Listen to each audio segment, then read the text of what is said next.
Consultation Contact Monde est un cabinet qui existe depuis maintenant 22 ans. À l'origine, les lettres CCM, c'était pour Consultation Canada-Mexique. Le premier mandat que j'ai eu comme consultant était une formation que je devais véhiculer à travers le Canada suite à la signature de l'accord de libre-échange de l'Amérique du Nord sur comment faire affaire avec le Mexique, How to Trade with Mexico. On a fait 17 villes à travers le pays.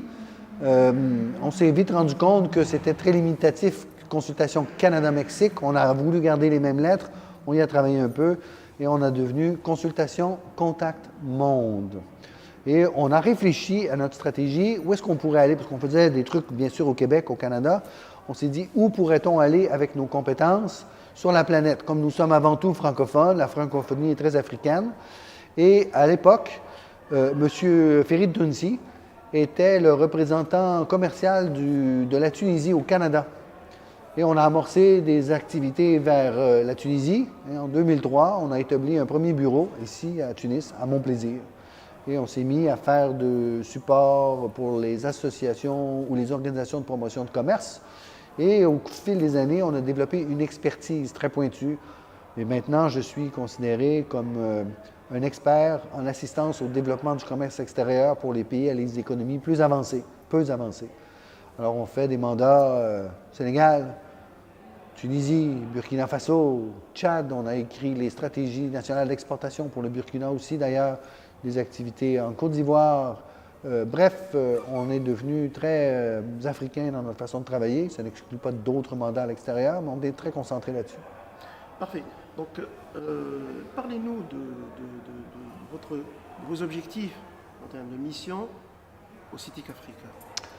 Voici. L'année dernière, j'étais ici à Tunis pour le gouvernement américain, de USA, d'un programme BRCP d'assistance au développement des entreprises. Dans le cadre de ce que nous faisions, les Américains avaient sélectionné d'exporter des produits vers les États-Unis ou vers l'Allemagne et avaient peut-être, à mon avis, négligé la possibilité d'exporter des services vers l'Afrique subsaharienne.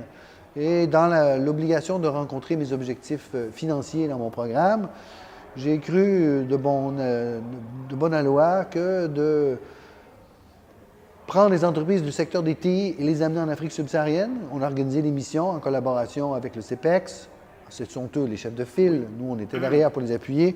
On a amené des entreprises de TI tunisiennes au Niger, au Gabon, au Mali, qui, au retour, ont ramené des missions ministérielles au CITIC Africa de l'année dernière.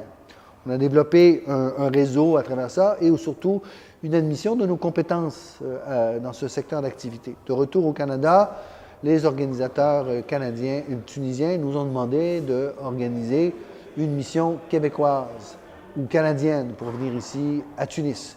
Alors, rapidement, on a fait une espèce de sondage au sein des associations sectorielles. On s'est rendu compte que l'intérêt était minimal. On a donc décidé de faire une série de tables rondes, c'est très important. Donc, une fois par mois, pendant quelques mois, où on a fait des tables rondes à Montréal, à Québec, pour sensibiliser le secteur à ce que nous appelons maintenant l'opportunité numérique africaine. Et bien sûr, après les tables rondes, on fait le tour des gens qui sont venus, on les sonde, on les appelle et on les invite à venir participer au CITIC. On reçoit leurs objections et moi, je sais comment réduire ces objections pour les tourner d'une manière positive pour qu'ils se joignent à nous. Alors aujourd'hui, on a réussi à ramener 24 entreprises et organisations canadiennes, dont certaines sont des organisations gouvernementales. Je pense à Immigration Québec, à Québec International, à Montréal International, entre autres, et un tas d'entreprises de toutes sortes dans le secteur des TI, de se déplacer et de venir passer une semaine à Tunis, dont 3 jours au niveau d'un salon, le CITIC Africa, pour pouvoir s'ouvrir les yeux à ces opportunités numériques africaines. À partir de là, mon but à moi, c'était de semer l'engouement dans ces entreprises. Et on le voit aujourd'hui, il y a un éclat iridescent dans leurs yeux. C'est extraordinaire, on a réussi cette partie.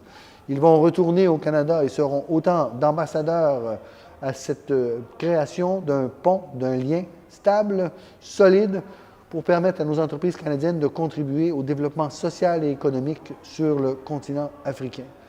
Il y a une suite à tout cela. Venir en mission une fois comme ça, d'habitude, c'est un coup d'épée dans l'eau. On vient, on se fait des promesses et on disparaît. Et on reproche beaucoup ici aux Canadiens de venir et de ne pas revenir. Alors, l'étape suivante, nous avons prévu, sera le CETIC Africa Canada, en fait un forum sur l'opportunité Le 5 numérique et le 6 africaine, le 15 et le 16 octobre à Montréal, à l'Hôtel Bonaventure.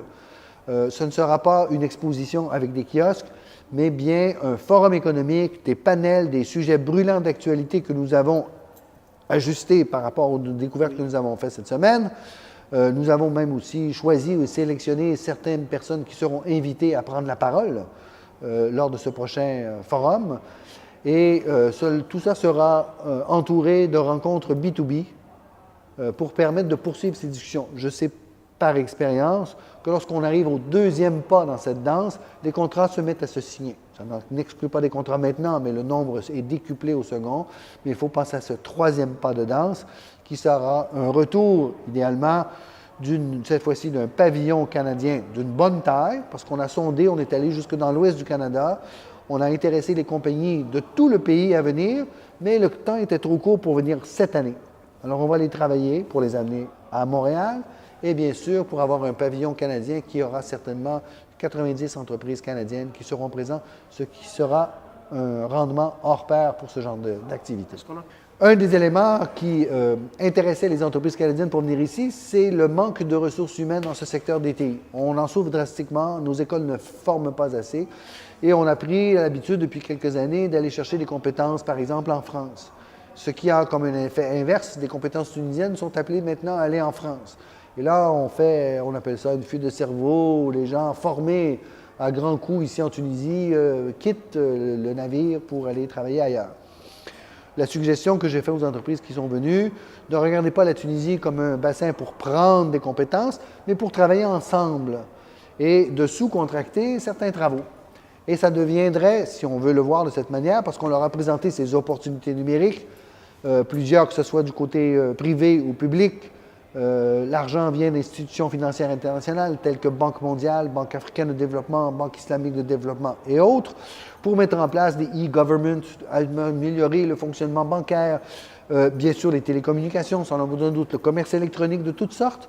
Et là, la contribution canadienne, en accord avec la collaboration tunisienne, permettrait à nos entreprises conjointes d'aller prospecter de manière beaucoup plus efficace le reste du continent africain. Il ne reste qu'à conclure que nos entreprises ont finalement compris que ce pont réel, il existe et qu'il est possible pour nous, Canadiens, de travailler main dans la main avec les Tunisiens et d'aller partager nos compétences et nos connaissances avec le reste de l'Afrique. Merci, Carl. Plaisir.